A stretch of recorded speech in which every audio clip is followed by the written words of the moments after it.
Oke, mungkin ini akan jadi review yang sangat singkat dan mungkin juga ini menjadi review yang akan terkesan subjektif. Karena kenapa? Karena pada dasarnya gue suka banget sama film dengan tema bencana alam. In the moment, I got it wrong.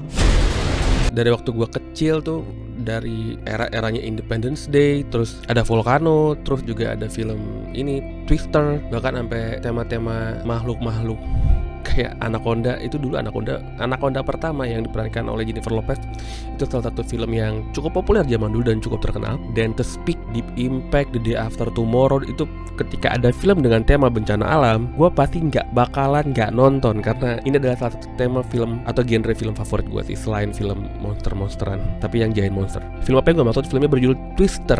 Film ini merupakan sequel dari film pertamanya yang berjudul Twister yang tayang tahun 1996, dan film ini berjudul Twisters dengan tambahan S belakang yang dibuat kira-kira 28 tahun kemudian ya, seingat gue, kalau nggak salah ya, kalau gue nggak salah itu ya. Gue kemarin nonton film Twister dan berikut adalah review gue setelah yang satu ini.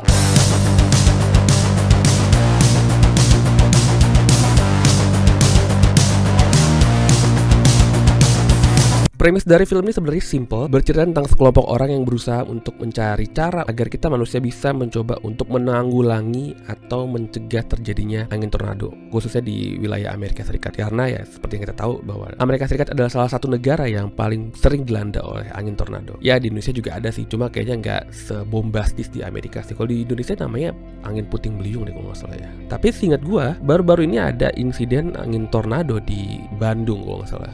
Allahu Akbar, Allahu Akbar. Iya, puting beliung.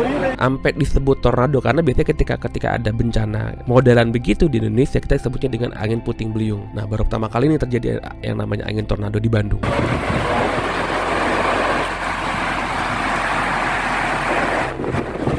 Nah, pertanyaannya, apakah mereka berhasil mencari cara atau bisa mengembangkan sistem untuk menanggulangi terjadinya tornado? Ya, untuk tahu jawabannya kita harus nonton film ini. Menonton film Twister ini bagi gue ngerasa seperti apa ya, nuansa film pertamanya ini terasa sekali gitu. Sehingga seakan-akan gue ngerasa kayak nonton film Twisters di tahun 2024 ini ngerasa dejavu gitu. Dan bagi gue dibuat sesuatu hal yang bagus ya. Karena kalau lo nonton film Twister, film pertamanya, terus lo nonton film ini, lo ngerasa kayak ini tuh mirip banget sama film pertamanya gitu loh.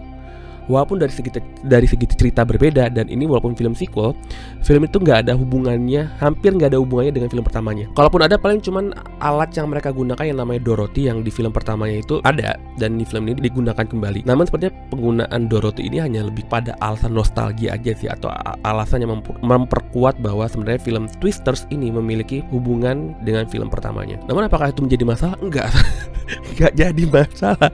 Karena walaupun ketika gue nonton film Twisters ini dan gue ngerasa film ini dejavu karena nuansanya, vibe-nya itu benar-benar berasa banget seperti film pertamanya, tapi itu bukan hal yang sangat mengganggu dalam film ini gitu loh. Kalaupun lo tidak memperhatikan detail ini ya fine-fine aja, karena dari segi cerita film ini seru. Apalagi walaupun gue bilang premis film ini sebenarnya sederhana, tapi sebenarnya di dalam premisnya tersebut ada banyak subplot yang membuat ceritanya itu jadi lebih menarik gitu loh. Nggak terkesan dibikin rumit, tapi dibikin lebih masuk akal, dibikin lebih membumi, lebih manusiawi, tidak mencoba untuk bombastis, tidak mencoba untuk reaching to the sky gitu loh, atau mencoba untuk menjadi komikal. Enggak. Hal-hal yang dimunculkan di film ini sangat amat relate dengan kehidupan manusia di zaman sekarang. Contohnya ada YouTuber pengejar angin tornado gitu, atau penggunaan alat-alat yang sekarang ini jamak digunakan seperti drone gitu. Maksudnya berbagai perintilan-perintilan itu dimasukkan ke dalam film ini dengan tanpa merusak film ini secara keseluruhan, bahkan lebih pada menambah keseruan dari film ini. Walaupun sebenarnya ya, jujur di hati gue ketika nonton film ini ada satu hal yang kurang yang menurut gue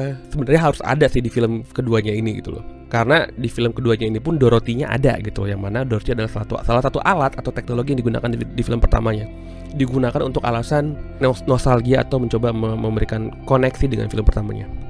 Namun, gue ngerasa harusnya ada satu lagi yang ada di film keduanya ini. Lo bisa nebak apa yang gue maksud? Kalau lo nonton film pertamanya, lo pasti ingat ada satu adegan yang itu sebenarnya adegan kayak adegan B-roll gitu, atau adegan pendukung gitu. Tapi adegan itu sangat ikonik sampai itu di covernya ada itu hal itu. Udah tahu apa yang gue maksud? Oke, gue kasih tahu. Satu hal yang kurang dari film ini adalah tidak ada sapi terbang.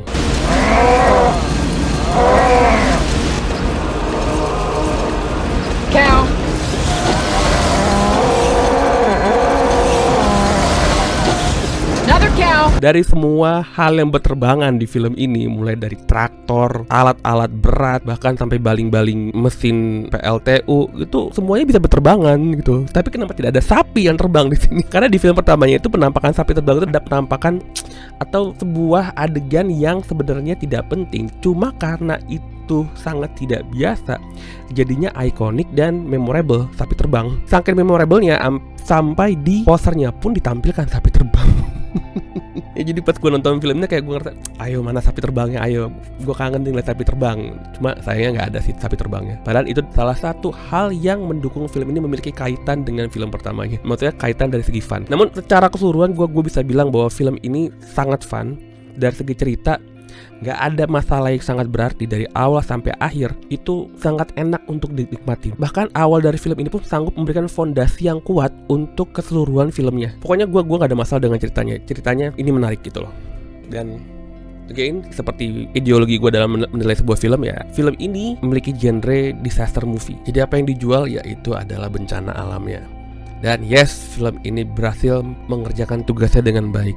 Sepanjang film, dan kalau nggak salah film ini hampir 2 jam durasinya, lo akan diberikan suguhan adegan-adegan angin tornado yang ditampilkan secara wah, namun tidak berlebihan, bombastis tapi tidak norak. Walaupun gua ngerasa adegan finalnya itu tidak seheboh yang gua harapkan gitu loh.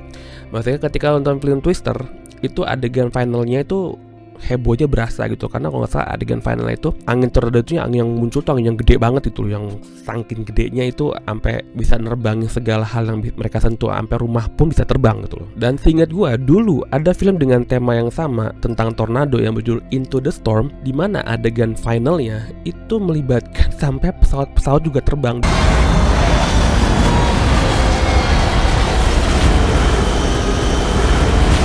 Dan ya itu maksudnya definisi adegan pamungkas yang gebiar-gebiar, heboh, maksimal, to the max. Balik lagi, walaupun ekspektasi gue seperti itu tidak ada di film ini, gue gak ada komplain yang fundamental lah gitu dari segi cerita. Gue bener-bener menikmati. Jujur dari awal sampai film ini berakhir, gue bener-bener menikmati film ini. Seseru itu filmnya. Ini definisi film blockbuster sejati bagi gue sih. Sementara untuk dari segi penokohan, semua karakter-karakter yang ada di film ini itu tampil dengan menyenangkan. Gue bilang juga apa, gue bakal subjektif di film ini. Namun subjektifnya gue ini beralasan gitu loh. Karena karakter-karakter itu tidak ada yang apa ya, tidak ada yang komikal gitu, tidak ada yang terkesan plastik, terkesan dibuat-buat. Orang-orang yang ada di film ini memiliki porsinya masing-masing. Kan kadang kan kita kalau nonton film tipikal blockbuster kan kita pasti akan nemu salah satu karakter di film itu yang terlalu komikal, terlalu plastik, sampai kita ngerasa bahwa kayaknya ini orang seperti ini di dunia nyata tuh kayak hampir nggak mungkin ada gitu loh. Kalaupun ada ya jarang banget gitu ya. Nah sementara di film ini karakter-karakternya, tokoh-tokohnya yang ada di film ini ya mempunyai perilaku yang sewajarnya gitu loh. Masing-masing dari mereka itu, apa yang mereka lakukan di film ini itu punya motivasinya masing-masing. Temennya si Cat melakukan membangun tim itu punya tujuannya. Si Cat juga nggak mau bergabung dengan temennya ini ada motivasinya. Terus dia juga akhirnya setuju untuk berkolaborasi dengan musuh timnya yang bernama Tyler Owens. Itu juga ada motivasinya gitu. Jadi apa yang kita lihat di akhir film ini ya kita bisa menikmatinya dengan seutuhnya gitu. Karena apapun yang terjadi di akhir film itu memiliki landasan yang kuat di bagian-bagian film sebelumnya. Itu jadi nggak terkesan tiba-tiba jadi begini, tiba-tiba jadi begitu yang bikin kita menonton kayak bertanya-tanya, loh kenapa jadi begini, kenapa jadi begitu. Enggak. Semua yang terjadi di film ini dari awal sampai akhir itu dikembangkan secara mulus. Film ini ada romansnya, tapi nggak tipikal romance yang main tabrak bumper gitu kan, main nyosor aja, enggak sih. Lebih ke romance apa ya, romance yang membuat kita penonton tuh paham bahwa ya di antara mereka berdua itu ada perasaan gitu loh yang tumbuh gitu tanpa harus ditunjukkan secara gamblang. Keren sih. And satu lagi, Daisy Edgar Jones di film itu cantik banget anjir. Gue nonton film itu sering salah fokus antara menikmati tornado sama menikmati betapa cantiknya si Daisy Edgar Jones ini. Ya dan gue bilang dia cantik banget sih di situ. Untuk dari segi teknis, Karena ini film blockbuster, jadi ya yang dijual dari film ini adalah CGI dan practical effect. Dan outputnya, hasil akhir yang kita lihat dalam filmnya sangat menyenangkan. Nggak wow, beberapa detail dari film ini masih bisa kelihatan lah. Tapi itu kalau lo bener-bener merhatiin gitu. Tapi kalau lo bener-bener menikmati film ini, kayak lo nonton film ini untuk menikmati sebuah sajian film tema bencana alam, ya teknis dari film ini termasuk bagus sih. Gue nggak ngomongin soal sinematografi, sound design juga bagus sih. Gue kemarin nonton di IMAX dan gue saranin buku kalau nonton film ini kalian nggak perlu nonton di IMAX ya, karena film ini secara gambar tidak format IMAX. Dia gambarnya CinemaScope, yang mana ya itu adalah gambar standar untuk jenis bioskop biasa atau tipe studio bioskop pada umumnya. Kan kalau IMAX itu kan gambarnya model aspek rasio 16:9 lah gitu, seperti aspek rasio TV kita. Walaupun nggak sepresisi itu. Kalau kalian ingin menonton film ini dengan pengalamannya maksimal, ya nontonlah di bioskop yang mendukung tata suara Dolby Atmos. Gue nggak tahu sih film ini mendukung Dolby Atmos atau enggak, gue nggak tahu sih. Dan kemungkinan gue bakal nonton lagi sih film ini di studio Dolby Atmos. Namun dari sound design ini termasuk keren. Waktu nonton di IMAX gue ngerasa speaker surroundnya benar-benar bekerja dengan sangat baik, apalagi untuk adegan-adegan pas tornadonya muncul tuh ya benar-benar berasa sih kita berada di dalam situasi. So dari segi teknis film ini mantep. Bagi gue ini adalah definisi film blockbuster sejati. Jika kamu ingin mencari salah satu contoh konkret paling tepat yang mendefinisikan film blockbuster, maka Twisters adalah jawabannya. Film ini memiliki cerita yang simple, namun bermakna, penuh dengan keseruan, tokoh-tokoh yang tidak komikal, memiliki tema yang bombastis, dan diamini dengan special effect yang gak malu-maluin sih. Ini adalah jenis film dimana blockbuster itu ya ini filmnya gitu. Salah satu film yang ketika lo nonton dari awal sampai akhir, ya lo menikmati sebuah pengalaman yang menyenangkan. Jenis film yang menjadi alasan kenapa bioskop itu ada. Jenis film yang pengalamannya akan amat sangat terasa kalau lo nontonnya di bioskop dengan layar yang besar, dengan tata suara yang keren gitu loh. Kalau lo menonton film ini kayak entah deh nunggu tayang di streaming gitu loh, nontonnya di TV dengan speaker bawaan TV gitu, atau lo nontonnya di laptop, atau lo nontonnya di HP pakai headset, itu pengalamannya tidak akan se-imersif kalau ketika lo nonton di bioskop. Jadi gue saranin ketika lo ada kesempatan, nontonlah film ini di bioskop, jangan tunggu sampai film ini tayang di streaming. So untuk film Twisters ini gue kasih nilai, ini solid sih, 8/10. Tadi sih gue mau ngasih 8,5, cuma karena nggak ada sapi terbang di film ini, jadi 0,5 nya gue ambil deh, gue kasih 8. Dan itu skor yang sangat bagus untuk film blockbuster dengan tema disaster movie. So itu aja review gue soal film Twisters. Kalau lo setuju sama review gue, lo bisa klik tombol like. Kalau juga punya review lain soal film ini, lo bisa tulis review di kolom komentar. Oke, sampai jumpa di review gue selanjutnya, dadah.